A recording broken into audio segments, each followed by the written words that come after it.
Hey guys, this is part 2 of our podcast with Joe Mondragon. We hope you enjoyed part 1. If you haven't listened to part 1, it doesn't matter. You can It listen to doesn't part matter. 2 anyway. This one doesn't go in any order. It's a ramble. That's why we split it up. We had a blast, and we hope you're enjoying it too. And, well, here's part 2.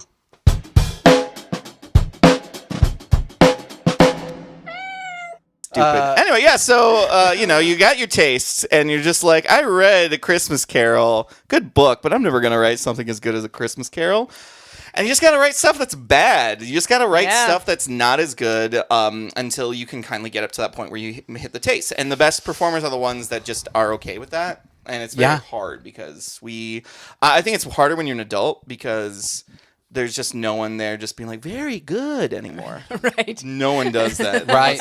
Actually, that's kind of where we come in because people hire us to be like, yeah, we know the process here. We will be your support and let you know, yeah, that's good. That's where you should be. Mm-hmm. But we don't do it like, oh, that was so good. Yay. I'm going to put it up on the fridge. That is a major problem. Yeah, for sure. So, but no, that's really cool.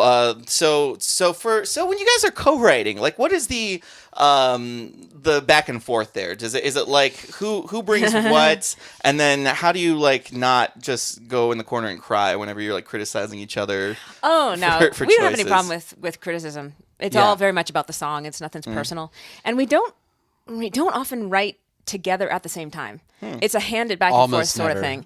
Like Justin was saying, he'll come up with a musical idea because my difficulty is coming up with writing on the blank paper, coming up with a musical idea. Now, I have written plenty of songs from the music first and then written them out, and then Justin helps produce. But his strengths are in parts of the production and arrangement and musical ideas and the final production. Right. My strengths are a little more in lyrics, but he's better at picking out good melodies and identifying good lyrics. So a lot of times I'll write stuff and he'll be like, that melody isn't hooky, those lyrics aren't falling the way they should. And so I just kind of like get feedback. So it's a very back and forth. Like he'll work on something and then I'll work on something and show it to him and then give it back to him. And then it just builds into a song. Like we hand this hard drive back and forth. That's another interesting question. When do you decide it's done? When do you decide that's the song? Like, because that could just go on forever. I've always found that the case. I'm always looking for that, whether I'm producing or writing. I'm sort of sometimes just waiting around, like continuing to mess with something, but almost just waiting around until it starts sounding like a record. Or that sounds vague, but like what I mean is when it starts giving me that feeling that records give you or gave you when you were 13 and you were all discovering it and you're just like, oh my God, this is a real thing. When it starts giving you that feeling of like, oh, this is real. You're just like, oh, my mom's going to trick me into getting drum lessons now. It's guitar, but for you, it's going to be drum lessons. That's totally what it is. I'm just sort of waiting for that feeling of like, oh, now it's hitting and, and you're looking for all those cool things where like songs in a sense as sort of like jokes, meaning there's a setup and a payoff. And a lot of times when you're writing, you're like, we haven't paid off the premise yet. We haven't figured out how to pay off the song musically. And it's not always lyrically and it's not always like words, but it's like, oh, by the third chorus or by the bridge going into the third chorus, that feels like a real payoff. Yeah. And you're looking for that payoff. And sometimes it's hard to describe what that is, and that's why it's an art, not a science. You can't go, oh, it has these 3 factors or these 3 attributes. It's like, no, it's just a feeling you recognize that like, okay, that's really paying off. When that bridge hits and then that chorus comes back the third time, you're like, that is a payoff. Yeah. And that's what often I'm looking for. Yeah, absolutely, and that's actually how I teach the songwriting class. Which I was going to ask, is because I like how you say it's jokes, and I say it's stories because I'm really into story structure in like movies and stuff. I know like Isaac Slater the Fray used to say that like they used to write their songs like movies. Unlike movies, they don't follow the same structure. It's not a 3-act structure where you have the beginning, the rising conflict to the climax. Right, it's usually not that. However, we do kind of do that with music. Like it's kind of like if you start It's with a little an acoustic, bit like that. Yeah, if you like take a song like Hey Jude, for example, starts off with just the piano and drum, or just piano and voice, and then all of a sudden the next verse it gets louder, everything comes in on like the B, it goes like A section to the B section, the drums come in, just bigger and bigger and bigger until it just gets that like na, na, na, na, na, and everyone's like going crazy. Right. I sang that too high, but the climax of the song there, it's just a story about someone telling this kid, hey, you're going to make it through this divorce. And we hear that, and it's so nice because the story kind of like tells this kid everything he wants to know, and then ends with the very first verse one more time. Hey, Jude, don't make it bad. Take a sad song and make it better. Remember to let her into your heart. Then you can start to make it better, better, better, better. Nah, nah, nah, nah, nah, nah, till the end of the song. Just McCartney going crazy. It doesn't tell anything more with the story, but then the instruments take over. The music goes like, hey, nah, hey, Jude, Jude, Jude, wow, like doing all that, where it's just kind of like this climax, and it was used to great effect in like the Royal Tenenbaums. If you ever saw that movie where it actually starts with an instrumental of Hey Jude talking about the kids growing up towards the end of the having the divorce, coming from the broken family, and then when they get to the na-nas, they release an eagle, a hawk. The hawk is flying out, and you get the na-na-na. No. It's like, ooh, there's the catharsis. That's what you usually feel at the end of a movie. So if you get that in the song, you don't have that catharsis. You don't have that breathe from like Pink Floyd's Dark Side of the Moon. You don't have that like huge crescendo there. Sometimes you don't get that. That's fine. Right. They're just like No Country for Old Men just kind of ends, and you're just like, oh. And there are songs that way too, where there's no. Leonard Cohen, everybody knows. Yeah. Everyone knows, where you're like, that song doesn't go anywhere. It just has a terrible premise, and then it ends. Yeah, it's just and that's the whole point. And it works really good. It tells the story there. But like, or like Hallelujah, the Leonard Cohen version doesn't really have the same climax that the Jeff Buckley version of that song does. And Jeff Buckley's version just rises and rises and rises until it has that like really salute. 20 years, and then just kind of holds that out. And he made that song because he like actually had a purpose. He's like, this is an ode to the orgasm, so it's more of like just two people making love instead of like talking to your creator. And if you listen to the music there, you're like, oh yeah, this kind of just follow that like kind of like pattern of like two people making love, and it's like, oh, this is incredible. That's a story there, but you could get it just from hearing the song. You don't get it from like all the stuff that's in the story, and which is the cool thing about music, is that it can kind of read between the subtext, and that's what I was going to say. Yeah, it's just it's all subtextual. It's that release of tension, adding the tension in. Yeah. A good example is like "Hey Ya" by the Outkast. Like, my baby don't mess around because she loves me so, and this I know for sure. Yeah. That note there, it's kind of fun because it doesn't have a resolving note, and he plays the E major chord instead of the E minor chord. The 3. No, it's actually that's a 6. So he actually plays a major 6 there. We're talking the same thing. I'm thinking of it backwards, but because in the it's in the key of G, starting on a G chord, major chord, to a 4, so you usually start on a tonic to say like, here's home bass. 1, 2, 3. Well, my baby don't mess around. We're like nice. Goes to the 4, because she loves me so, and then it goes to the 5, which is like the most tension. And then what it should do is relax on a minor tonic, but instead by making the minor tonic a major tonic, it kind of works like a pickety third, and just kind of makes third. Yeah. And so it just kind of keeps repeating, so it's a little unstable, but works for like we're all dancing here. And then the melody usually plays over that major chord, which adds more tension. And even though this is a song that is like just supposed to be fun, if you look at the lyrics, it's definitely not. Yeah, it's a breakup song. It's a breakup song. And you're like, oh wow, like this is kind of fun that it kind of does that, and it just does that with the music by just using 4 simple chords and 1 alteration to a chord. So that's what we're learning in our music class. So I was going to ask before we don't get to it, tell us a little bit more. I also teach songwriting. I've taught songwriting classes. What's your approach? Like, where are people starting? So let's ask there. Is it like, Are people? Is this beginning songwriters? Is it a mix of beginning and people who are already writing? Yeah. So this time around, it's all beginners. So that's kind of nice because I think the problem with songwriting, especially for musicians, since Performance High caters to singers, it's really intimidating to write a song because you're like, oh, I don't play an instrument, and the whole idea is there's always the one question, the dichotomy of do you write lyrics first or do you write music first? Yeah, right. And it's like that's stupid. You do both at the same time. And like sometimes it's because the like you found a cool riff, or it's because you just had a good line in your head, or it's because you had a subject that you wanted to. Right. You're browsing Reddit and you're like, yeah, work sucks. I know. She left me roses by the stairs. That's how Blink-182 famously came up with that. They were on anti-work and then they No, that wasn't around.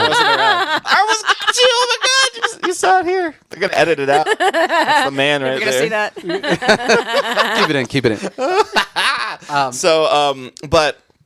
So basically, the way I start is with teaching lyrics. So that's like free writing, because free writing is the first idea of you need to get the critic to stop talking. Absolutely. So that's how you got that song out in one night, is because once you kind of just know, okay, the lever's off, my tastes are aligned, and I'm just in that go mode. The same way that like if you've just been warming up your vocals, you're going to sound great that night. If you've been warming up your creative chops, it's going to be good. My theory, I don't know how scientific this is just because I think our left brain does all the songwriting, but our right brain's the only one that can talk.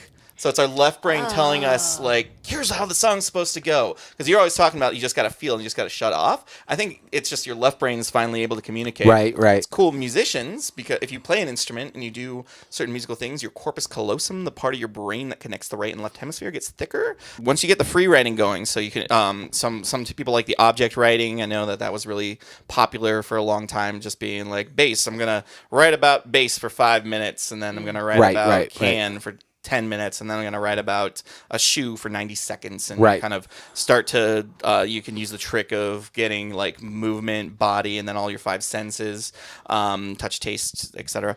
And then so that's like a good way to start. Another way is just doing free writing, where you just give yourself a timer and then just write whatever, because maybe you just are really buzzing because you just read, like you just saw that CNN town hall and got like really mad about Trump and the fact that sexual abusers can still just run for president, and then you just want to write about that, and it's because you're like, oh, but I don't have the chops to write a song. It's like, well, you don't have to. Just write about your feelings there, or maybe you got broken up with. Just write about how this is affecting you, or maybe you just pass something that reminds you of your past relative, and then you just kind of like start writing there, and then you kind of just and like you can literally either take it and start with that, or just put it away and never look at it, whichever one there. But the whole idea is just to start writing. So you just start with that, and then you get lyrics out, and then you can just go, okay, there we start. We kind of do the free writing. And then if you're brave enough, go back, look at it, say, okay, I got this here. It looks like a chorus. It looks like a thesis, which is basically what a chorus is. Like if you have a chorus, I'm Mr. Brightside. That's a refrain, but that like ties into that's the point. Yeah, you just kind of get like, open up my eager mind because I'm Mr. Brightside. If you just had those 2 notes, you could like work backwards. Like, why should that jealousy, turning saints into the sea? Let's get this like kind of going there. I can write more because I don't have enough for the same. Right. Like I had a student in there that like said like, I guess it wasn't such a good deal after all. And then I was like, yeah, that's perfect, because you can just say it wasn't such a good deal after all, and then you can go any number of ways with that. Right. But then you just have that sounds like a great little folk song if you're gonna like doing that, or like a punk rock song, or you could do whatever genre. Reggae would work too. Once you got that, you can kind of just say, okay, now I can write out my verse and say like, what do I need to say? Like, man, sitting here feeling the fear, another 9 to 5, not feeling alive. My Papa pushed me in this business. I don't feel like I should be here. I guess it wasn't a good deal after all. Like, boom, that was me just making it up. Yeah. And then, cool, that's a song right there. I can like put that down, and then I can take that, and then once you know how chords work too, you just know, oh, here are, like, if you know some music theory, and this is another thing I teach. Sure. You know the difference between a tonic, a subdominant, and a dominant. You can say, okay, my tonic, those are your starting chords. If I'm writing in the key of C, bling, start with C chord. Cool. Now I have 7 choices of chords that like I can just pick out. That will probably sound pretty good. Bling, play my C, and then if I play an F, I know it's a subdominant, so it's going to have a little bit more tension than an A minor would have. And if I play a G in the key of C, it's going to have way more tension than the F's going to have. So it's like my story wants to have some tension going, so I'll just go C, F, G, the most classic chord progression. So tonic, subdominant, dominant. Now all of a sudden when I'm singing about my dad, I can just have that story going on. Or I'm like, maybe I want to start just really tense. So some songs that like are modal, like Jane's Addiction, Jane Says. Like that song starts on, it goes like 4 to 5 the entire time and never plays one. Dreams, for example. By Fleetwood Mac. Fleetwood Mac, yeah. And the whole song is just kind of like, we're just kind of drifting because it's about That's why it's floaty. It never lands. Never lands. Kind of does, though. I consider that a bridge. It works like a bridge. It's the one part that's different. Yeah. I consider it a bridge because it's like such a... it's not your classic Lindsey Buckingham like lead section. Like when he does a lead, he usually does something really melodic, and that one it's just very... very subtle. Like it's super. Yeah, and it just goes back more into like Stevie Nicks being like. I think that's There's definitely those songs that they work because you've heard it so many times. That's really interesting. I have so many of the same ideas about songwriting and teach so many of the same things. And man, you hit the nail on the head to me when you said you got to get rid of that editor. Like I feel like people pre-edit, meaning like they got 3 lines and they need a 4th line, and then they're, oh man, my 2nd line, and then like before you know it, you've just gone in circles until you've frustrated yourself, and then you're done. And it's like, no, you got to get rid of that. That's like that great Chili Peppers song, "It's Soul to Something About Soul." It's got a line in the song that is gibberish. Na na na na na na da da da ba ba, and it was from when he was tracking the scratch vocal, and they were like, he didn't have a line, so he just sang baby, I'll come back for more. Yeah, that one. Yeah. Soul to Squeeze or something. Soul to Squeeze. Yeah, he just sings nonsense. And it's a huge radio hit because it's really not about...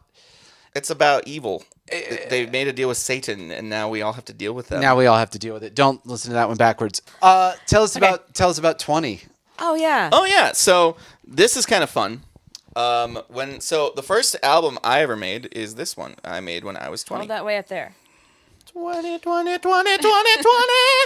is an album. That's so funny because I had no idea you had. I know you had tons of albums with groups. I didn't know you had a solo record. Yeah. So there was like a moment there when I was in my 20s. So because I just wanted to do Joe Mondragon because my name's cool. So I was like, I'll just do this. But I actually had like a period there where I just was writing a lot of songs, and it's kind of nice because like you go back and listen to songs that you did when you're younger, and you go, oh no, I actually did not have that problem here. That's really cool. But basically, great. My old bass teacher, a guy by the name of Ryan Nickel, he just had like a studio in the back of his house, and like just paid him a couple grand to record me, and and it was basically just like doing like mentorship, because I just kept doing that and just being like, I just feel bad about myself and my music, and he's like, don't. And I was like, I never thought about it that way. So kind of like he was my bass teacher, because I did get a bass teacher. Actually, 2 bass teachers. I got a bad bass teacher, and he was my cool bass teacher, because we would just sit and talk about music for like 30 minutes. It was sometimes awesome. That's I would take hour lessons just so I could talk more about music with him. Yeah, totally. Yeah, and he taught me how to play Tommy the Cat on bass, so that's how I can slap. That's pretty cool. Yeah, so can't you do? Stick to a budget. Yeah. Do you play drums? Yeah. Oh yeah, he okay. does. Yeah. All right. Yeah. So everything. Yeah. What kind of music is 20? So 20 is actually kind of like everything. And I was actually going to ask you, because I was like, how do I get this online anymore? I don't even know how to like get a CD on, because I was thinking about putting it on Spotify or like you YouTube. Need to do that. You absolutely should. Yeah. No, but I don't. I'll help I don't you. know how we'll to talk do, about it. We'll talk about it after the show. Yeah. But yeah, no, like one of the songs here, and this is actually kind of fun because I got like one. The way that I used to write music was I would combine styles. So like I have a song called "Know You" that was basically, I loved Franz Ferdinand at the time, so I wanted to make a Franz Ferdinand meets like the Killers with like some like lines there. So I mean, the whole song just that poots poots poots kind of thing that Franz Ferdinand did, with a bunch of guitar riffs on that chunky stuff going. I have a song "Mama J" here, which is actually, I used a lot of metaphors for weed at the time, but it was actually just because I liked this girl that went by Mama J, so I just literally was just like, everyone's going to think the song's about weed, but it's actually about her, because she was my ex's friend, so I didn't want them to know it was about her. So that's funny. But that one's like I liked Stray Cats and I liked Wolf Mother, so I wanted to write like a Wolf Mother song. So it's got like a swing beat to it. Oh wow, that's crazy. I want to hear this stuff. Yeah, I really do. And then Hell Knows is the one that's like my favorite song they wrote. And this one is basically like Johnny Cash meets Radiohead. And I wrote that one on a singer-songwriter trip that we had. Owen Quartz actually ran the singer-songwriter ensemble over at UC Denver. And I know Owen. Owen's so cool. Yeah. He went out to visit He's my a great sister guy. in Mexico. Yeah. Okay. He's dope. You ever done like songwriting stuff with him? I've not, no, but he hooked me up with some songwriters a few years ago when I was booking shows with Andreas de Valera. I need to hit him up. I was going to hit him up about the songwriting class, get his opinion on what I should do with it. I probably will, but he basically takes us all to the mountains. So I was just in the mountains with a bunch of songwriters at UC Denver, and we just kind of like would have things where it's like you got to sit and like write a song. And since we were like in that mode, I literally laid down for a nap and like got up and was just like, I got a song. And then like I wrote it in literally 5 minutes. And then like a street urchin walked by. I was like, that's a great one, mister. And I'm just like, cool. And then we and you tossed him a hay penny? No, I was a college kid. I don't have a hay penny. What are you talking about? And he's like, well, God bless you. So then, and that just came, and that was like one of those songs that came out, and I don't think I've had that experience like since. Like every song I've written has been a tedious rewrite. Like mostly how they are. Creature Canopy, all the songs are literally just like editing. And to that question of like when is the song done, it was when we had to go into the studio and record it. That's actually how we've written all of our albums. Oh wow! And it's actually a great motivator of being like, oh, this is gonna cost you $5,000 to finish the song. Yeah. That's gosh, who was I was listening to a podcast with somebody, and they were saying it might even have been Henry Rollins or somebody who was like, that's his process, is he would book studio time so that like, well, the studio time is booked for next month, so I better write some stuff and I better call it finished because I'm going to the studio in a month, and that's what booking. I've got to do stuff. Yeah, that's what booking the gig has done for us. That is such a great, and one of my artist development clients who's in Kansas City has had such great success with just booking gigs and just being like, well, now you got to get it together because you've got a gig, and you know, it's for some people that deadline thing is a great way to work. Yeah. I know it was for me, especially for procrastinators. Right. Because there is just something about the nervous system that if you like just run depressed most of the time or just run at a very low like paced level, you just can't do things in a disciplined manner, because like just the idea of getting up and doing a little bit over a short amount of time is you just don't have the executive function for it. Right. Quick tip, multi-instrumentalists actually tend to have more executive function. Another little brain tidbit. So what you need is just someone to say, if you don't pay your taxes on time, the IRS will come after you, and then you do your taxes on tax day. This is true story. Anyway, so like I would just do that all the time in college, and so that really helps me out, and I know that helps a lot of students out, because I'll have students that just for months or years take with me, and I'm like, have you been doing the things? They're like, not really. And then like one day they'll get with a partner that's like pushing them to do this. I got all this stuff, let's get it working. And then I see them like actually take off and start like making a good musical career, because they just, when it was self-motivated, nothing. As soon as there was some outside pressure, that just gave them the push that they needed to get up and do that. Yeah. That's one of the reasons we offer the showcases. Yeah. That's a great reason. You're going to be on stage in front of people. Yeah. Yeah. You know, are you going to get it together? Yeah. And they get it together. They, and it's really absolutely do. And then that's also great because you give them, they have to chase the dragon from that moment on. It's a high. Once you taste that performance, you know, it's like a guy that wears a dumb hat and you're like, you know, that just some girl went up to him like, hey, I like your hat. He's like, I will wear this hat. I will always wear this hat. Yeah. That is such a great analogy. It's so unbelievable. Yeah. We've talked about it before. There is this almost addiction like thing where it's like we'll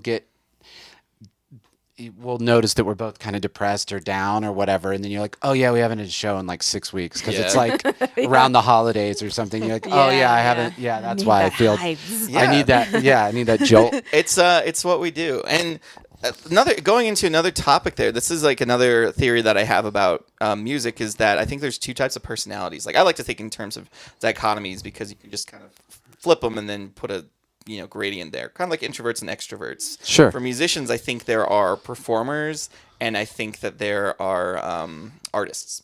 Mm-hmm. So like either you're a performer, you just do all of this to get up in front of people and do your thing. Yeah. Like Bruce Springsteen, I feel is like that. Or Elvis was a performer. Right. They're not really artists as much as they're just kind of like doing the thing because their performance is just so spectacular and they're great at that. But then you have artists where you have like Brian Wilson who will just sit and make someone play one cello part for like an hour straight till he gets just the right note there. And then you get like a good mix of that. Like you like slap down in the middle will be like John Lennon and Paul McCartney. So like Paul McCartney would be more art performer, John Lennon would be more artist, but they're like still just like in the spectrum there. And I find and I'm like way far on like performance. Like I just want to get up on stage, but I don't want to just like sit and write songs. It's not like, ooh, this is my favorite thing, but which is weird because you're clearly such a accomplished writer and have worked on it so much and stuff. Mm-hmm. But like I said, you said, you had to write the songs so that you could get up in front of people. And I've made the same analogy a bunch of times. I always say it as there are people who really have something they're dying to say, and there are people who just want to be up in front of people saying something. Yeah. And you've got this wide spectrum, and some people are like, I literally do not care what I'm saying. If I get to be standing in front of people saying it, great. And then on the other hand, you got like, no, I have this message. I will die over this message. Yeah. Like it's like a leftist pundit versus a right wing pundit. Yeah, and there's the spectrum. You've got buzzing.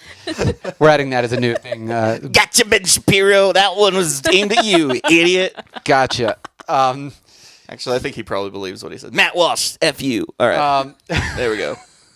We could talk about those all the time. So, let's land this one. All right. Well, how you feeling? We got the urchins are actually now running the plane, so this is gonna be a little bit. Ooh, it's like sweeping the chimney. They smelled terrible. It was unbelievable. The street urchins. What do you expect? I mean, I don't know. Can we land it with any lessons or takeaways or let's mistakes? Talk lessons or and takeaways. Embarrassments. Or... Don't go on an airplane trip when it's bring your kid to work day. I think that's the takeaway from this. Takeaway, yes. Yeah, that's yeah. Now I'd never thought about whether or not there was a child flying the plane. Hopefully that wasn't what was going on. They have laws. I would hope they do. Well, the fact that you're here. Yeah, but the age limit is going down. It's got to go down. They did pass that law, and was it Alabama? Where it was kids Alabama. Can work at 14. Mm-hmm. Yeah, until 2 o'clock. It was obviously where else would it be? Oh man, or Kentucky actually. Weird. Oh, was it? Sorry, Kentucky listeners and Alabama listeners, but your states suck. Joe, most of our listener base is Kentucky and Alabama. You have great fried chicken. And a lot of racism. What's up with that? It's so racist. Sorry, guys. What's your takeaway for the week? Oh. I was going to say anything from the Cody gig where you were saying you were feeling great about playing bass. Yeah, I don't know how much of a takeaway it is, but I have just started to feel like the bass fits me. You know, like when you can, you look at someone who's playing an instrument and sometimes it looks like it's been mounted on them and they're like, well, what is this thing? And then there are people who look like they're melded with it. Mm-hmm. I just got to that point. Oh. And I think it might be the high-heeled Converse. There you go. Oh, yeah. Lily was telling me about that you guys were looking at those. Yeah, and I bought them at the show. No, but seriously, I'm feeling like I've really settled into the bass. And I've been playing for over 10 years now, but it's just finally happened. It's not a takeaway, but it's a thing that I mentioned that happened. Yeah. I didn't make hardly any mistakes at that gig, so I don't have any lessons to take from that one. No, you were I was great. super solid that time. Mm-hmm. Yeah. Maybe that's for the lesson is that you need to just, accept that you're cool. I already know that. Well, then... Yeah, there we go. I'm kidding. Yeah, see? There it was. You almost made it. You almost had it. Jeez. So close. Almost so close. Cool. I don't know. What do you guys... Do you have any lessons, mistakes, takeaways from the last week or so? I think it'd be best if we did this in song. We've had a lot of laughs. We've had a lot of tears. We've had a lot of chat, and we've had a couple beers. Well, the thing that we've learned most of all is that it's not whether your song is short or if it's tall. It's that you must trust that the friends you made along the way How is this were happening? the true friend song all along. That Clap, clap, clap.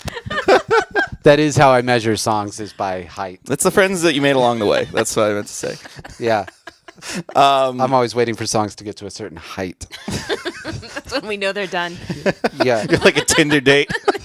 Shanti hates singing and laughter. I would say the best advice that I could give anyone that is developing as an artist is just to allow yourself to treat it like play. It's like jumping into a box of Legos. You know, you can. Ouch.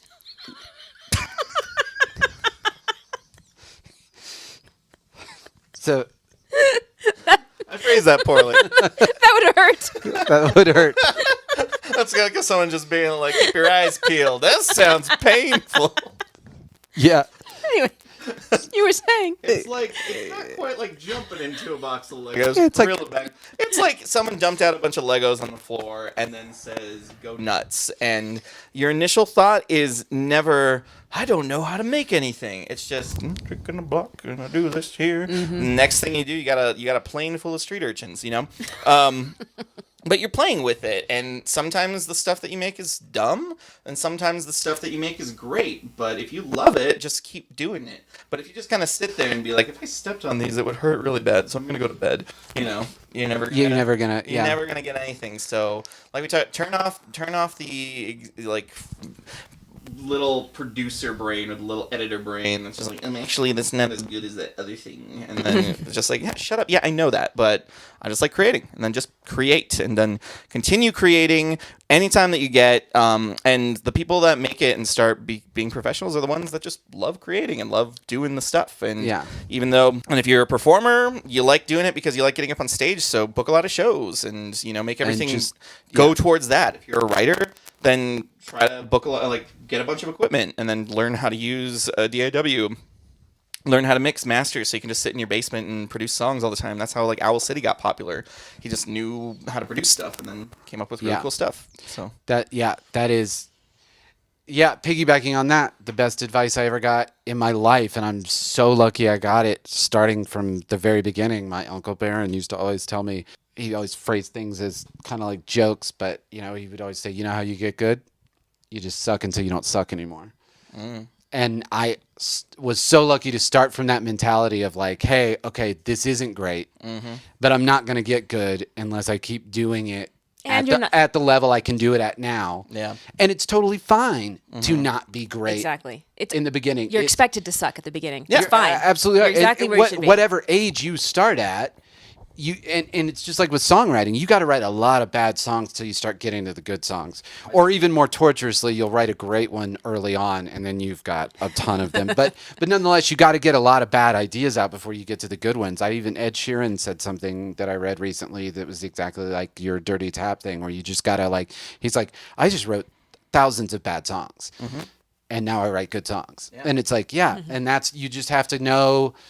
You know, you have to love it enough to want to do it, and then just know that the good stuff is coming, and not worry that like, hey, this is the best song I can write today, and I'm gonna rock it as hard as I can, and I'll write a better song tomorrow. I think we're good. Let's talk sponsors. Talk sponsors. We are sponsored by Performance High, Voice and Music Studio, and Taco Ay. Yes, it's right by Nisi's. It is the raddest taco. Dude, we're gonna have to. We got to get you on it. Tacos Ay has kicked Chipotle out of first place. It's kicked Chipotle out of first place. What? Dude, I gotta get some tacos Ay. Yes, it's like basically in a gas station, or it's like right next to it, and they have like no tables. They just have like 2 counters. But it is like the most authentic Mexican street taco style place. And it's generous, and their happy hour tacos are $1.50 a piece. Dude, okay. Yeah. And we got ours for $2.50 a piece. Oh, yeah. And we both got 3 tacos, and we could couldn't only eat get all- through 2 of them because they were like just Link to their piled website up. down below. right. Taco Yeah. I. Taco in I. Broomfield. That's probably Broomfield Yeah. over there. Yeah, I think Nice is in Broomfield. Or Lafayette, or something, somewhere up there. Yeah. Anyway, we're glad to add them as a sponsor. We want to thank them for their generous cash dineros. I'm Mexican. I can use that lingo. I am so glad. I didn't realize it was Taco I, and I'm just so glad that it's owned by Mexican people.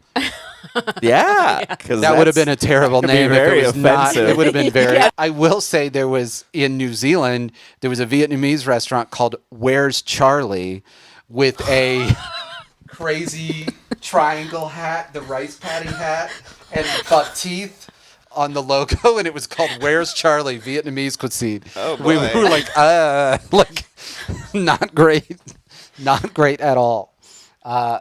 They don't have the same cultural resonance probably, but nonetheless. Yeah. All right. But they're well, not sponsoring this podcast. They're not. we are not sponsored No. by Where's Charlie in Wellington. All right, Joe, We thank haven't you so taken- much. Yeah. If you're still listening, if you're still listening, come on. There's so much good stuff on Hulu. Anyway, King of the Hill. King of the Hill's Trying on to walk Hulu. 'em. if you're still listening, check out the Man Cubs. Check out Joe Mondragon 20, which is coming to streaming soon. It's coming to streaming. We'll put make it it on- happen. Put it on YouTube right now. And Creature Justin will show me Canopy. Put it on YouTube. And check out Creature Canopy. Creature 'cause Canopy. We got little baby Penny coming, Penelope. So I'm sure that she wants her daddy's band to be getting some streams on Spotify. Creature Canopy, Man Yeah, Cub. buy some diapers. Buy some diapers. They make yeah, a lot there of you go. money. They're Yeah. fun. That's another reason I'm not doing very much. See you. Thank you so much. That See you next reminds me week. of a tale.